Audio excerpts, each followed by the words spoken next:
আসসালামু আলাইকুম এমপিএস চ্যানেলের পক্ষ থেকে সবাইকে আমন্ত্রণ ও শুভেচ্ছা। ভিউয়ার্স, আজকের ভিডিওটা নিয়ে আলোচিত করব দেশি ট্যাংরা মাছ।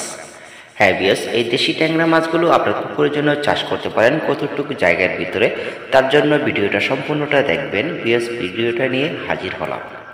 ভিউয়ার্স, বরাবরের মতো আপনার পুকুরের মাধ্যমে কিভাবে চাষ করার সফলতা থাকে মাত্র 3 থেকে 4 মাসের ভিতরে নিশ্চিন্তভাবে বাজারজাত করতে পারবেন খুবই কম খরচের ভিতরে।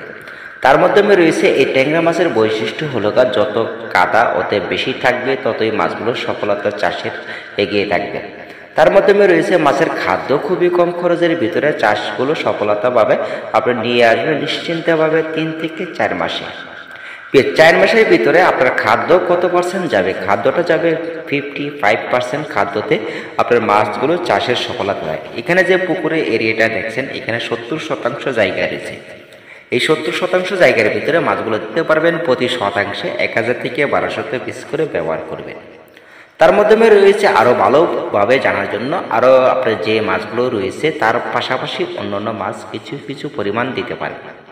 অন্যান্য কাঠ জাতীয় মাছগুলো দিতে পারেন, রুই দিতে পারেন প্রতি শতাংশে 4টা করে, অতএব মিরকা দিতে পারেন 2টা করে, কাতল দিতে পারেন 3টা করে।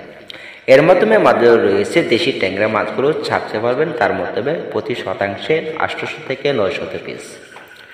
তার মাধ্যমে রয়েছে মাছগুলো চাষের সফলতা থাকে মাত্র 5 মাসে। খাদ্য যে পরিমাণে দিবেন 55%, সেটি হল 0.5।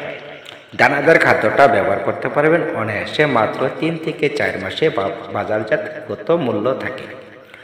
এখানে মাছগুলো রয়েছে আপনার সম্পূর্ণটা মাছগুলো চাষের সফলতা হলে মাছগুলো চলে আসবে 20টা থেকে 25টা কেজি মাছ। প্লিজ আমাদের ভিডিওটা ভালো লাগলে অবশ্যই লাইক করুন, চ্যানেলটা সাবস্ক্রাইব করতে ভুলবেন না।